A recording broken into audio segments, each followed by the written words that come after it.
Do do do do do do do do do do do do do do do do do do do do. Josh's Order Corner. That's me. I gotta be quick with this because it's a very busy day. I'm returning to work after a week off, and holy crap. But I needed to talk about this The Staircase in the Woods. This is by Chuck Wendig. This is another one of our book reviews. Hooray! We're still doing them. And we're gonna run through this real quickly. Again, doing our best to avoid spoilers. This book right here clocks in at 380. We'll say 88 pages. That includes his final notes, and it's an interesting read. It is a good read, don't get me wrong, but it's interesting because the staircase in the woods, that staircase is just part of the mystery, of the terror, of the thrills of where this story takes you. This is a story that is really built on a friendship.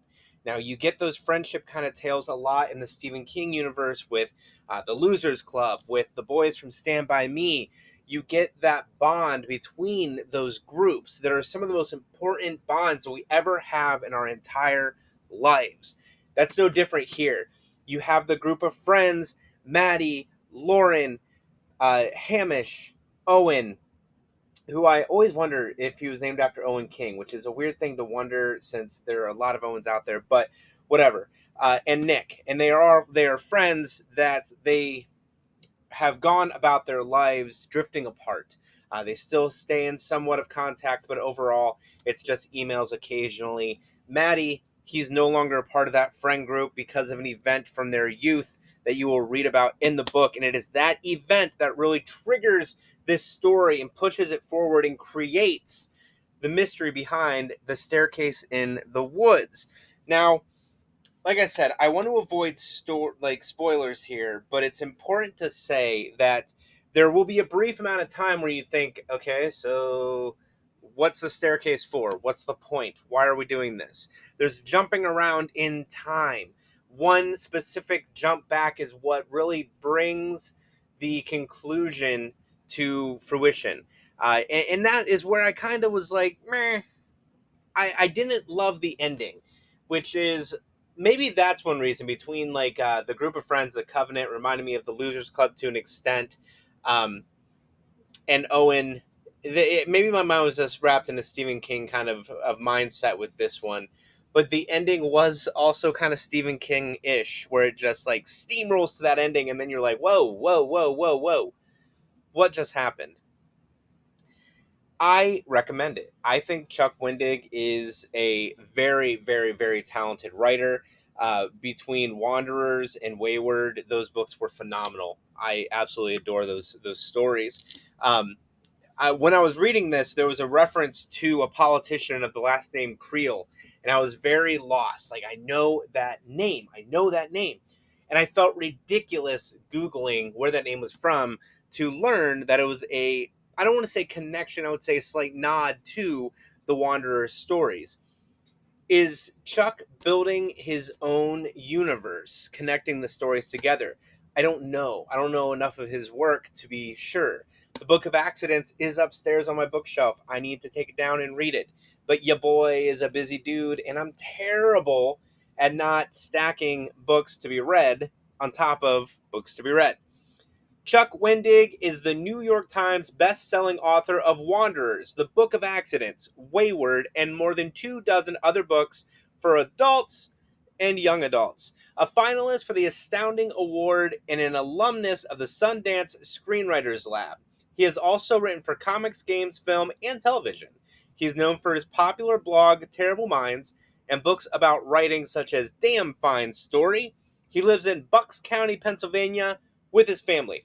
I will also say that his Pennsylvania background, or whatever you want to call it, his Pennsylvania life, I guess, is clear because he knows things about the woods and about that rural lifestyle. And I say that, which may sound strange, but as someone who grew up in that kind of rural environment, there are things that city writers miss, and you don't have that here. This feels very genuine. It feels very real. It feels like someone from your local pub telling you a story, your pub, bar, whatever, telling you a story. And I appreciate that. It feels so genuine.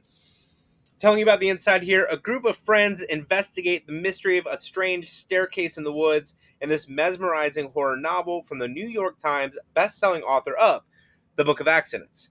5 high school friends are bonded by an oath to protect one another no matter what. Then, on a camping trip in the middle of the forest, they find something extraordinary, a mysterious staircase to nowhere. One friend walks up and never comes back down. Then the staircase disappears. 20 years later, the staircase has reappeared. Now the group returns to find the lost boy and what lies beyond the staircase in the woods. I recommend it. I will say the ending did trip me up a little bit. There was something else that reading that made me want to point out here. You never know someone's story, even if you're best friends.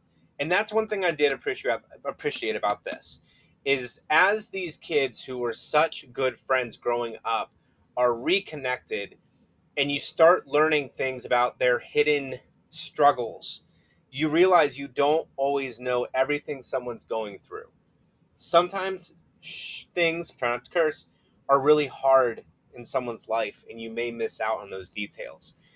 Chuck did an amazing job at bringing that to light with some very real, very powerful experiences that these kids were going through that even though they were best friends, they were blind to. And I respect that a lot, actually.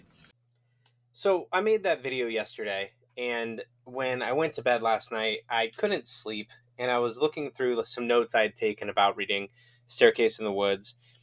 And there was something that I called out that I wanted to reference, and I decided not to because it was personal. And it was a personal like connection, you could say, between me and the book. But I decided I want to put that in. It was kind of inspired by a video that Uncle Ed put out recently. In Staircase in the Woods, there's this moment where Wendig is explaining this situation where these boys are swimming, and it's like an old strip mine that's filled with water. Where I grew up, we had one of those, and I remember going with a few of my friends. It was like the first warm day of summer, and the drop off, it was so high. And one friend went, the other friend went, and then there was me, and I was terrified. I did it. I jumped into the water, and instead of landing the way you should from that height, I landed in like a sitting position, and it was like a belly smacker, but on my ass. And climbing out of there was hell. I ended up swimming around to where I could just walk out instead. Well, a year or so later, the 2 friends I was with, they went again, and this time without me. And the first jumps in, Billy. The second friend jumps in, John. And as Billy's in the water watching John jump, and John pops up out of the water holding his chest, and just the water is red. Billy had to take him, swim him out of the water, and walk him. I don't remember how far it was. It was like 2 miles to get back to Billy's house, but it was probably only like half a mile to get to where people could notice. Luckily, there was dirt bikers, 4-wheelers in that area, so a dirt bike rider had seen early on Billy taking John out of there as John was holding his chest closed and blood was pouring down his body. And the dirt bike rider ran off to get help, so an ambulance met them along the way. It was so eerily similar to a portion of that book that it was like throwing me back in time to that experience that I wasn't there for. But hearing the horror in John's voice as he retold the story, and the horror in Billy's voice as he retold the story.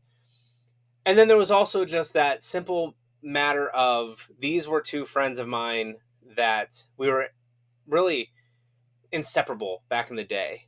And since then, Billy has passed away.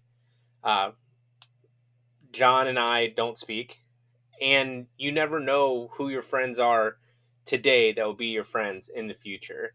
So it was just a moment of kind of self reflection that was caused by that passage of Staircase in the Woods. And I wanted to share that with you. So